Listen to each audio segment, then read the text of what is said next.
दोस्तों, कहानी की शुरुआत होती है कॉर्नर नाम के लड़के से जो अपने कुछ दोस्तों की गलती की वजह से 4 साल बाद जेल से आ रहा होता है। उसका दोस्त उसे मिलता है और कहता है कि अब तुम मुझे माफ़ कर सकते हो, लेकिन वह ऐसा नहीं करता।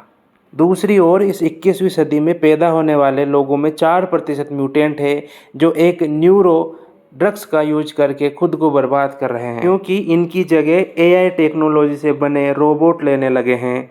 कहानी में 6 महीने आगे चलने के बाद एक और हमें टेरेक और उसकी एक बहन को दिखाया जाता है।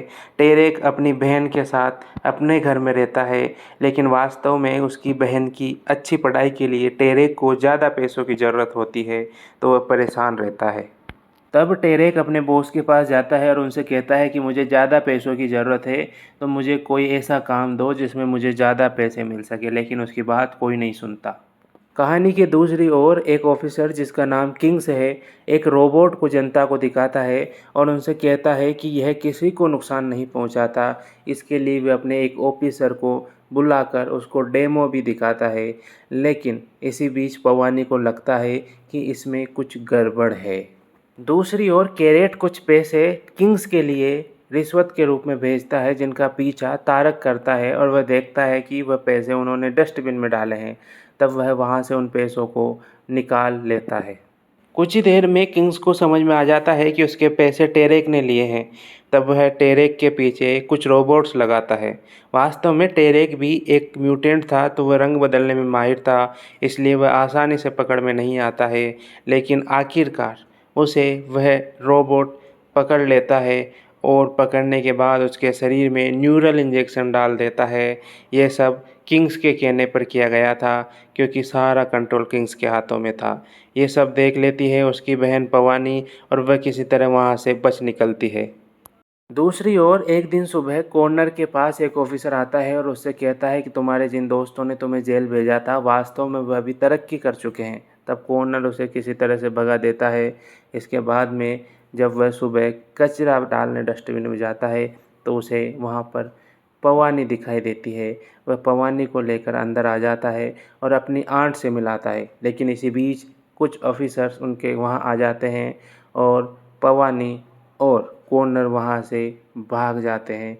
कॉर्नर उसे अपने घर ले जाता है, लेकिन न्यूज़ चल रही होती है उसके भाई की। तब पवानी को गुस्सा आ जाता है और टीवी बंद कर देती है।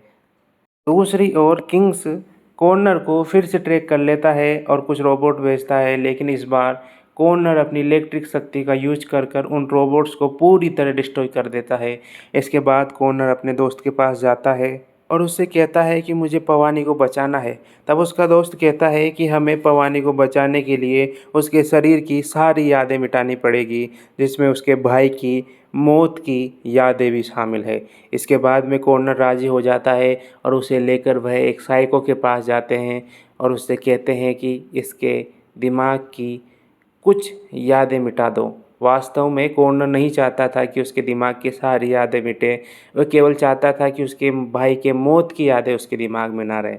लेकिन वह साइको उसके दिमाग से सारी यादें मिटाने की कोशिश करती है। ये बात कॉर्नर को पता चल जाती है। तब कॉर्नर उसे बचाने की कोशिश करता है और किसी तरह से फिर से अपनी इलेक्ट्रिक पावर का यूज करके वहाँ से पवानी को लेकर भाग जाता है। इस बार कॉर्नर की आंट्स उन दोनों को शहर से बाहर ले जाने की कोशिश करती है ताकि वह दोनों सुरक्षित रहे, लेकिन किंग्स फिर से उनका पता कर लेता है और वह उनके पीछे 2 रोबोट भेजता है। वह रोबोट उन्हें एक ब्रिज के नीचे रोक लेते हैं। इसी बीच में वहाँ कैरेट आ जाता है, लेकिन वह रोबोट कैरेट को भी मारने की कोशिश करते हैं, तो कैरेट भी कॉर्नर के साथ हो जाता है और अपनी आंट्स को मौत के मुंह में धकेल कर उन दोनों को वहाँ से जाना पड़ता है। तब वह कैरेट के घर जाते हैं। वहाँ एक अफसर आता है, वह कहता है कि अब तुम्हें बचने के लिए कुछ प्लान बनाना होगा। इसी बीच वह तीनों चारों बैठकर एक प्लान बनाते हैं कि वह किंग्स के घर जाएंगे और उस रोबोट को अपने कब्जे में लेंगे। कैरेट और कॉर्नर पवानी को लेकर किंग्स के घर जाते हैं, कुछ पुलिस वाले बन के। इसके बाद में दूसरी ओर किंग्स अपने रोबोट को लेकर उसी घर में आता है, तो वह देखता है कि पहले से ही कॉर्नर वहाँ बैठा हुआ है, लेकिन उसकी वाइफ को उसकी सच्चाई पता नहीं होती है, तो वह भोला बनने की कोशिश करता है। इसी बीच पवानी उस रोबोट को अपने दिमाग से कंट्रोल करने की कोशिश करती है। वास्तव में किंग्स भी एक म्यूटेंट ही था।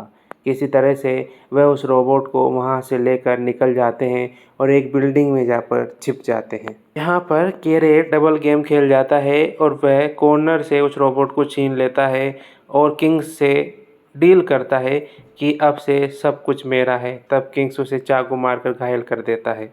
अब किंग्स ऊपर जाकर उन दोनों को मारने की कोशिश करता है, लेकिन बाकी साथियों की वजह से वह वहाँ से बच निकलते हैं। इसी बीच एक रोबोट कॉर्नर के शरीर में न्यूरो ड्रग डालने की कोशिश करता है उसे घायल करके, लेकिन पवानी उस पर अपना पूरा कंट्रोल कर लेती है और कॉर्नर को बचा लेती है। दूसरी ओर एक और रोबोट आता है, तब पवानी अपने कंट्रोल से उस रोबोट को भी मार देती है और उस ऑफिसर को भी मार देती है। यहाँ कॉर्नर पवानी को लेकर बाहर आता है क्योंकि उसे गोली लग जाती है। वह पवानी को रोबोट का सीपीयू थमा देता है, जिससे किंग्स की सारी सच्चाई दुनिया के सामने आ जाती है। कॉर्नर फिर से अपना वही पुराना काम करने लगता है, लेकिन इस बार पवानी उसके साथ होती है। किंग्स को हमेशा के लिए जेल में डाल दिया जाता है।